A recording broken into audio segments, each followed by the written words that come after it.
ചീര വിത്തിടൽ മുതൽ വിളവെടുപ്പ് വരെയുള്ള കാര്യങ്ങളാണ് ഇന്നത്തെ വീഡിയോയിൽ പറയാൻ പോകുന്നത്.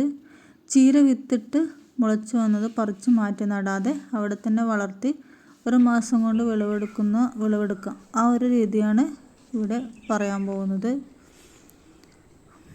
അപ്പോൾ ആദ്യം തന്നെ മണ്ണ് നീളത്തിൽ ചാലുകളാക്കിയോ അല്ലെങ്കിൽ തവാരണകളാക്കിയോ അതിൽ വിത്ത് പാകാം. അപ്പോൾ വിത്ത് പാകുന്നതിന് മുമ്പ് മണ്ണൊക്കെ ഒന്ന് റെഡിയാക്കേണ്ടതുണ്ട്.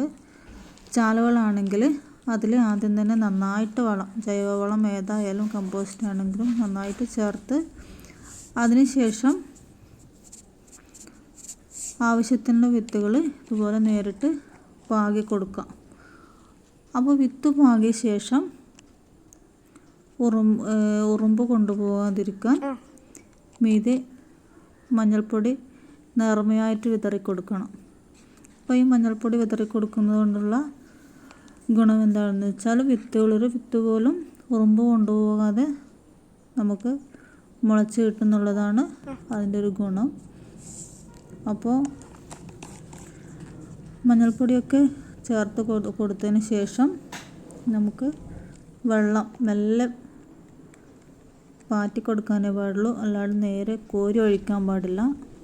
അങ്ങനെ ചെറുതായിട്ട് കൈ കൊണ്ട് വീശി അങ്ങനെ പാറ്റി കൊടുക്കണം.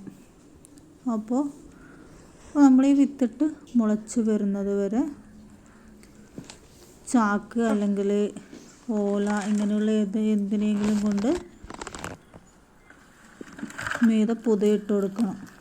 അതെന്താണെന്ന് വെച്ചാൽ ഇപ്പോൾ നല്ല വെയിലാണ്, അതുകൊണ്ട് തന്നെ ഈ വെയിലത്ത് നനവില്ലെങ്കിൽ, അപ്പോൾ ഈ മണ്ണിൽ നനവില്ലെങ്കിൽ ചീര വിത്ത് ശരിക്കും മുളച്ച് വരില്ല. ചിലപ്പോൾ 1-2 മുളക്കും, ബാക്കിയുള്ളത് മുളക്കില്ല, അങ്ങനെയൊക്കെ സംഭവിക്കാം. അപ്പോൾ അങ്ങനെ സംഭവിക്കാതിരിക്കാൻ മീതെ ചാക്ക് ഇട്ട് കൊടുക്കുക. അതിനുശേഷം വൈകുന്നേരം വെള്ളം ഒഴിക്കുന്ന സമയത്ത് ആ ചാക്ക് അല്ലെങ്കിൽ എന്ത് തന്നെയായാലും മാറ്റി കൊടുത്തതിന് ശേഷം വെള്ളം ഒഴിച്ചു കൊടുക്കുക. അപ്പോൾ അങ്ങനെ 2 ദിവസം കൊണ്ട് ഇങ്ങനെ ചെയ്താൽ 2 അല്ലെങ്കിൽ 3 അതിനപ്പുറം വിത്ത് മുളക്കാതിരിക്കില്ല. അല്ലെങ്കിൽ വിത്തുകൾ ചിലപ്പോൾ 5-10 ദിവസമായാലും മുളച്ചൊന്നും വരില്ല. അപ്പോൾ ഇങ്ങനെ നിർബന്ധമായിട്ടും അങ്ങനെ ചെയ്യുക, എങ്കിലേ വിത്ത് നന്നായിട്ട് മുളച്ച് കിട്ടും. പലരും പറയുന്ന കേട്ടിട്ടുണ്ട് വിത്ത് മുളക്കാറില്ല, ഉറുമ്പ് കൊണ്ടുപോയി എന്നൊക്കെ. അപ്പോൾ അതിൻ്റെ ഒരു കാരണം ഇതുകൂടിയാണ്, അത് മനസ്സിലാക്കുക. അപ്പോൾ വിത്ത് മുളച്ച് വന്നാലും ദിവസവും നനച്ച് കൊടുക്കണം.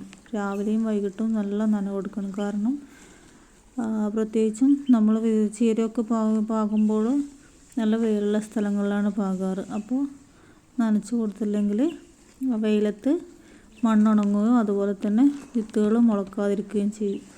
അപ്പോൾ അത് ഒഴിവാക്കാൻ വേണ്ടിയിട്ട് നന്നായിട്ട് ഇതുപോലെ മൂടി വെള്ളവും നന്നായിട്ട് നനയ്ക്കുകയും വേണം. അപ്പോൾ 2-3 ദിവസം കൊണ്ട് ഈ വിത്തുകൾ ഒക്കെ നന്നായിട്ട് മുളച്ച് മെല്ലെ വളർന്നു തുടങ്ങും. നമ്മൾ ഈ അടിക്ക് നന്നായിട്ട് വളം ചേർക്കുന്നത് കൊണ്ട് തന്നെ പെട്ടെന്ന് തന്നെ വളർന്നു തുടങ്ങും. ഇപ്പോൾ കാണുന്നില്ലേ, അപ്പോൾ നന്നായിട്ട് വളർന്നു തുടങ്ങിക്കഴിഞ്ഞാൽ 2 നേരവും നന്നായിട്ട് നനച്ചു കൊടുക്കണം. പിന്നെ ഇടയ്ക്ക് പ്രത്യേകിച്ച് വളങ്ങൾ ചേർക്കണമെന്നില്ല, എങ്കിലും വേണമെങ്കിൽ വളം ഇടയ്ക്കൊന്ന് മെല്ലെ ചേർത്ത് കൊടുക്കാം. അപ്പോൾ അതൊക്കെ കഴിഞ്ഞ്